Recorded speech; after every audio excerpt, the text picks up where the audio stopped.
Welcome to Dr. Oman Show. I'm pleased to host you today, and we are going to discuss, continue with our series of our presentation.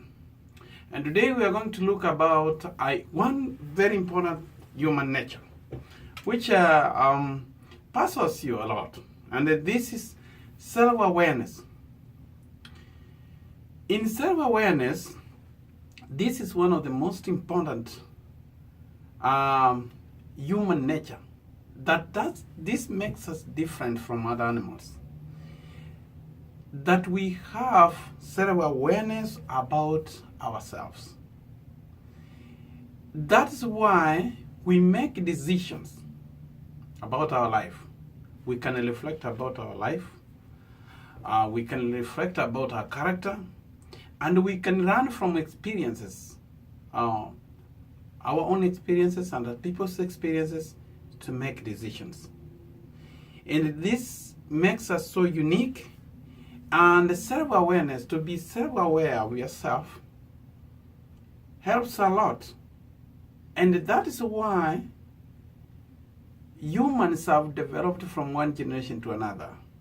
From using simple tools to very complicated tools, because we have the ability to think and evaluate our situations and try to change our situations in life. This one enables us to make good judgments. We evaluate our experiences and enables us to be our own. In life, but not everybody uses these human endowments. The ability for self-awareness, we have to reflect on our own life and then make decisions. But I find it in life, instead of relying on our own self-paradigm, that is self-awareness, we can look at our circumstances and we can change our circumstances, but we don't do it. But we rely much about the social paradigm. And the social paradigm is that we are determined by the surrounding, the people surrounding us, their opinions, their assumptions, their perception about us. And that is one of the things in the social paradigm. And I want everybody to look at yourself clearly. Are you controlled by your own self-paradigm, or you are controlled by your social paradigm? Steve Covey, in his book, The 7 Habits of Highly Effective People, gives 3 theories of determinism, that 3 things in your social environment which determine you. First, genetic determinism. You know, many people just say, I got these genes from my father, I got these genes from my mother, or my grandfather, or people always try to give, no, I don't have control of it. My temper, my grandfather used to be like that. So you are just giving your life and saying that really what determines your life is your genetic makeup. Oh, my father, I'm just a lyrical my father. Those are some of the things I hear people say. They give excuses about it. Even when people say like that, oh, you just say, oh, that's how it is. Another determinism is environmental determinism. Have you ever heard people always say, I wish I was born in the right family, I could have been rich, or I could have got a high education if I was born in a rich family? People always give those excuses. But look at most successful people in life. Most of them had a humble beginning.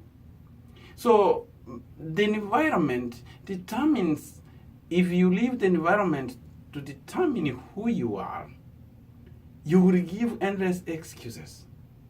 I was not born in the right family. I was not born in the right country. So all those, when they determine you, your environment. You know, I had a friend of mine who, when he was in school, one teacher always told him that you will never amount to anything.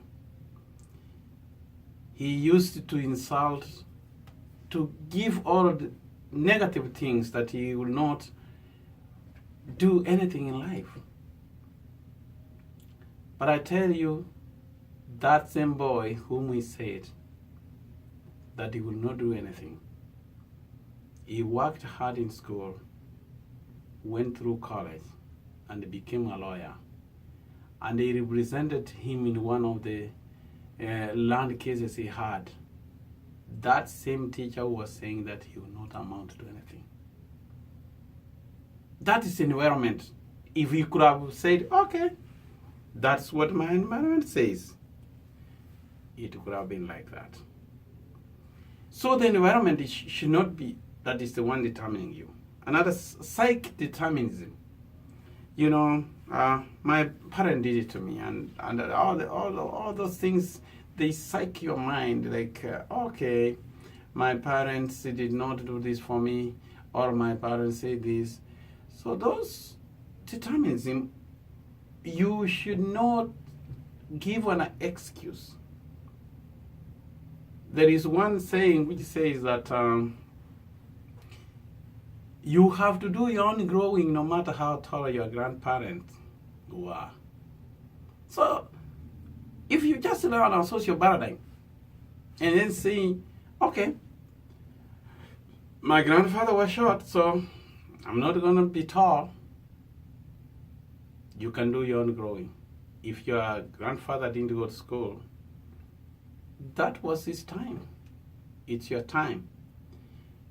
You have self-awareness. You cannot just telling, oh, that is my nature. You know, in our family, we are people, we are hot-tempered, so I can't do anything about it.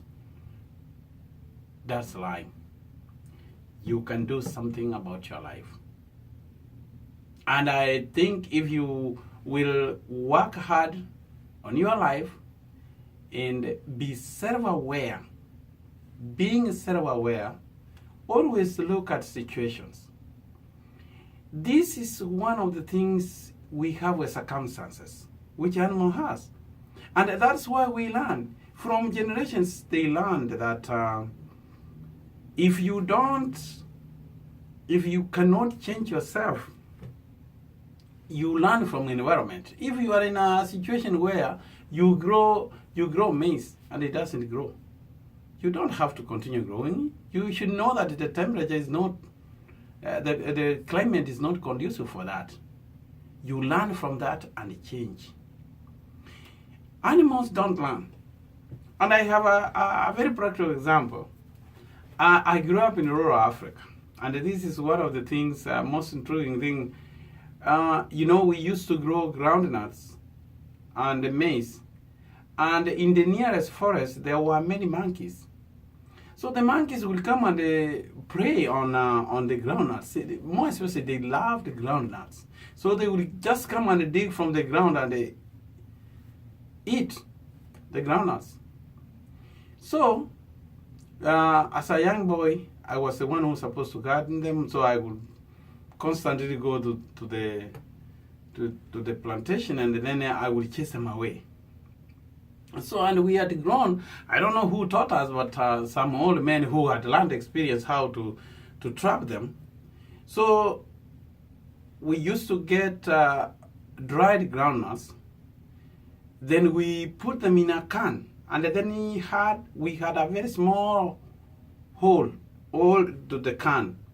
So then we would drop some of them on the way when they are coming. So when they come, they like the one which have been fried and they taste it. So they will eat them, and then they come to the can. When they just dangle the can, I think these things were coming from there. So when the monkey puts the hand inside to scoop, now it becomes like a fist. You know, when it's going in, it's going like this, but when it scoops, now it's like this. So the monkey is trying to come out, now the hole is small, it cannot come out. So it will try to get out, but it will not, because it's not self-aware of this. So what will it do? It will not realize that, oh, let me release these groundnuts, I can go out. That is the difference you can see of the... So I will come, when the others see, they run away, but this one will not run away. It will always say, I will have to do something. It does not realize that now the hand is bigger because of the groundnuts is holding. Now it's a fist. That is what we call self-awareness. But I find so many people in life doing like that same example I've given you about a monkey. So what they do is that they hold on something. They are not self-aware about themselves. People go in life carrying a lot of timber. I mean, they lose so many things because they are holding their hand inside the can. So I just want to ask you, what are you holding in your hand inside the can, which is making you not to get your hand out of the can? What are your groundnuts in the can? Is it that you have a hot temper? Is it that you have a bad attitude? Have you ever realized that there are people who have a very bad attitude no matter what? You find people, even where we are meeting, people are laughing. They can't laugh. They can't see anything good in people. They are always criticizing. Are you that type of person? What is that you are holding inside the can? Look at your life. Pause and look at your life. Is there something you will need to change today? If you really want to be successful in life, there are some of the things you need to shed off. As one writer said, if you want to travel far, travel right. You know, recently I had met a friend of mine, and we were talking, and I was asking her about life. Yeah, you know, all I had was giving me resentment. He had all of these, he has a record of all those people who have wronged him from earlier times that he cannot forgive. He has all of this negative energy in him. He ranted, I would ask him, oh, that one is like, oh, that one is like that. And they said, this negative energy you are carrying, you need to work on it and shed it. He had a lot of anger on people. And let me tell you, when you have anger, you are having it for yourself. You know, like you live, if you cannot shed all this anger you have about people, that they messed you up, they did this, you are all giving that, you are focusing much on your social paradigm. Look at your self paradigm. Be self-aware of your environment. If you are aware, there are some of the things you have to shed off. A lot of jealousies, a lot of anger in yourself. There is more to live for than just living on the person living other people's life. Remember, you are a master of your fate and a captain of your soul. This one was quoted by Ernest Hensley in the movie Invictus. You are a master of your fate and a captain of your soul. And nobody is going to do that for you. You will have to apply your self-reflection, look at your life. If there is anything you need to change, instead of complaining, It is because of that teacher. It is because of my spouse. It's because of the school I went to. It's all that is gone. That's part of your life, but you can change. There is too much, there's so much ahead of you to live for than just carrying a lot of jealous. By the way, have you ever known there are some of the people who perplex me? And the people you will never please. The people who will always sad to hear that you are successful. People who will never see anything good. And that's one of the things that they say, those people who have scarcity mentality. The people who always see the glass as a half empty instead of looking at as a half full. These are the people, they will never be happy when our friend is successful. They will only be happy when you are not successful. These are some of the people who even attend a well-attended burial. They feel so jealous about the dead person that they wish they are the people who died. So, I want to leave you with this. Evaluate yourself. Look at your life. Is there something you need to change? And don't forget, you are a master of your own fate and a captain of your soul. Thank you, and we'll see you next time. Thank you for listening to Dr. Omani Show. Thank you.